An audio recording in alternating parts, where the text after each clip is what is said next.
The next type of iteration I want to introduce is what's known as a range-based for loop, and this is a new C++11 feature. So before we've looked at one data type, it's a string.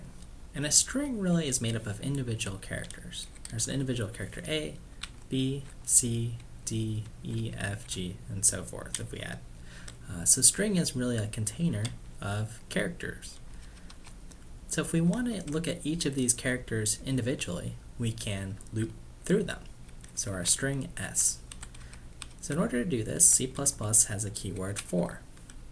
So for each character C, we're defining a variable here, colon, in our data structure, S, which is a string, print out that character C, and then an end line. Let's see what this program does. And remember, we're using C++11 feature here. So we need to add our compiler flag, and it'll run A, B, C, D, E, F, G.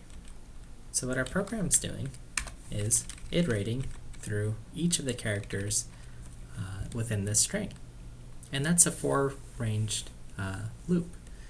And this is a nice, convenient data structure for reading through every single element of a collection. Now, remember, we learned about continue and break.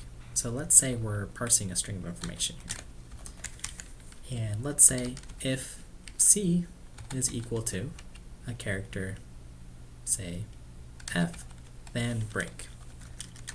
So in this case, we should see similar output to before without the character G. So if we compile and run, we'll see we breaked out of that loop once we saw the F character. Okay, so those are just some of the things we can do with a for-based range loop.